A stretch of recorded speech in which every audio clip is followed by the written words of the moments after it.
നമസ്തേ. പുതിയൊരു വീഡിയോയിലേക്ക് ഏവർക്കും സ്വാഗതം. ഇവിടെ പറയുന്നത് അത്തം നക്ഷത്രത്തിൻ്റെ പ്രത്യേകതകളും അവർ അനുഷ്ഠിക്കേണ്ട ദോഷപരിഹാര കർമ്മങ്ങളുമാണ്.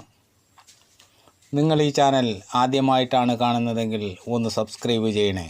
വീഡിയോ ഇഷ്ടപ്പെട്ടാൽ ലൈക്ക് ചെയ്യാനും ഷെയർ ചെയ്യാനും മറക്കരുത്. ഈ നക്ഷത്രത്തിൽ ജനിച്ചവർ പൊതുവെ ശാന്ത സ്വഭാവികളും വിദ്യാസമ്പന്നരും ജിജ്ഞാസുക്കളുമായിരിക്കും. കുലീനത, അധ്വാനശീലം, വശീകരണ ശക്തി എന്നിവ ഇവരുടെ പ്രത്യേകതകളാണ്. കന്നിരാശിയിൽപ്പെട്ട അത്തം നക്ഷത്രം ഒരു പാദദോഷമുള്ള നക്ഷത്രമാണ്.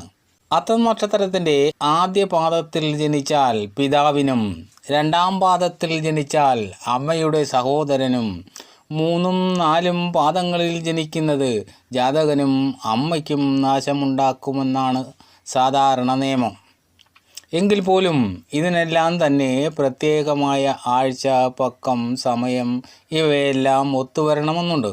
അത്തം നക്ഷത്രത്തിൻ്റെ ദശാനാഥൻ ചന്ദ്രനായതുകൊണ്ട് തന്നെ ഇവരുടെ ഭാഗ്യനിർഭാഗ്യങ്ങൾ ചന്ദ്രനെ പോലെ തന്നെ ഏറിയും കുറഞ്ഞുമിരിക്കുമെന്നുള്ളതാണ്. കൗശലവും സ്വാർത്ഥതയും ഇവരിൽ ചിലർക്കൊക്കെ ഉണ്ടായിരിക്കുമെന്നുള്ളതാണ്. നിരൂപണം, മറ്റുള്ളവരുടെ കുറ്റങ്ങൾ കണ്ടുപിടിക്കുക, ഇവയൊക്കെ ഇവരുടെ ഒരു സ്വഭാവമാണ്. വാർദ്ധക്യകാലത്തായിരിക്കും ഇവർക്ക് ഐശ്വര്യപ്രദമായ കാലം വന്നു ചേരുക. അധികാരശക്തിയുള്ള തൊഴിലുകളിലായിരിക്കും ഇവർക്ക് കൂടുതലായും വിജയിക്കാൻ കഴിയുക. ലഹരി വസ്തുക്കളോടുള്ള താല്പര്യം, വീട് വിട്ട് താമസിക്കുക, ഇവയൊക്കെ ഇവരുടെ ലക്ഷണങ്ങളാണ്. അത്തം നക്ഷത്രത്തിൽ ജനിക്കുന്ന സ്ത്രീകൾ ആകർഷണീയത, ഐശ്വര്യം, കുലീനത എന്നിവ കൊണ്ട് അനുഗ്രഹീതരായിരിക്കും. ഔദ്യോഗിക രംഗത്തായാലും കുടുംബഭരണത്തിലായാലും ഇവർ ശോഭിച്ചു കാണുന്നുണ്ട്. അത്തം നക്ഷത്രക്കാരുടെ പ്രതികൂല നക്ഷത്രങ്ങൾ ഏതൊക്കെയാണെന്ന് നോക്കാം. ചോതി, അനിഴം, മൂലം, മേടക്കൂറിൽപ്പെട്ട അശ്വതി, ഭരണി, കാർത്തിക എന്നിവ ഇവർക്ക് പ്രതികൂല നക്ഷത്രങ്ങളാണ്. രാഹുവിൻ്റെയും കേതുവിൻ്റെയും ശനിയുടെയും ദശാകാലങ്ങൾ ഇവർക്ക് അനുകൂലമായിരിക്കില്ല. ദോഷപരിഹാര കർമ്മങ്ങൾ അനുഷ്ഠിക്കേണ്ടതാണ്.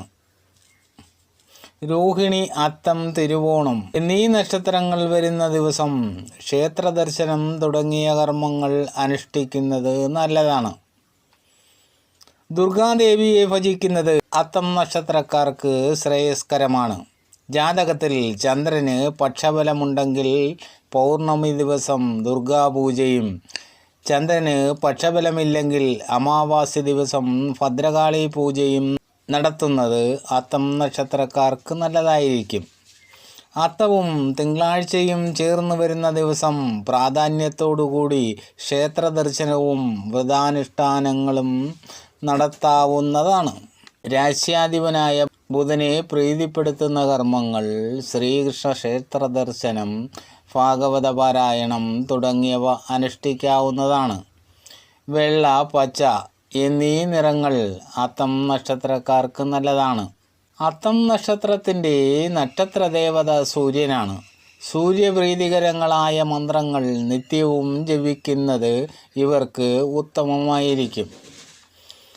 അത്തം നക്ഷത്രത്തിൻ്റെ നക്ഷത്രമൃഗം പോത്താണ്. വൃക്ഷം അമ്പഴമാണ്. ദേവഗണത്തിൽപ്പെട്ട ഇവർ സ്ത്രീയോനിയിൽപ്പെട്ടവരാണ്. ഇവരുടെ നക്ഷത്ര പക്ഷി കാക്കയാണ്. ഭൂതം അഗ്നിയുമാണ്. ഇവർക്ക് പറഞ്ഞിട്ടുള്ള പ്രതികൂല നക്ഷത്രങ്ങൾ ശുഭകർമ്മങ്ങൾക്കൊന്നും ഇവർ സ്വീകരിക്കരുത്. ഈ നക്ഷത്രക്കാരുമായി ഒരു ഇടപാടുകളും പാടില്ല എന്നാണ്. ഇവർക്ക് പറഞ്ഞിട്ടുള്ള പക്ഷിമൃഗാദികളെ ഉപദ്രവിക്കാതെ സംരക്ഷിച്ച് പരിപാലിക്കുന്നത് ഇവർക്ക് ശ്രേയസ്കരമാണ്. അത്തം നക്ഷത്രത്തിൻ്റെ ചില പ്രത്യേകതകളും ചില ദോഷപരിഹാര കർമ്മങ്ങളുമാണ് ഇവിടെ പറഞ്ഞത്. ജനന സമയത്തെ ഗ്രഹസഞ്ചാരത്തെ പരിഗണിച്ചുകൊണ്ടായിരിക്കണം ഇതൊക്കെ പാലിക്കേണ്ടത്. എല്ലാവർക്കും നന്മകളുണ്ടാകട്ടെ. ആദ്യമായിട്ടാണ് ഈ ചാനൽ കാണുന്നതെങ്കിൽ ഒന്ന് സബ്സ്ക്രൈബ് ചെയ്യണേ. വീഡിയോ ഇഷ്ടപ്പെട്ടാൽ ലൈക്ക് ചെയ്യാനും ഷെയർ ചെയ്യാനും മറക്കരുത്. അടുത്ത വീഡിയോ കാണുന്നതുവരെ നിങ്ങൾക്കെൻ്റെ നമസ്കാരം.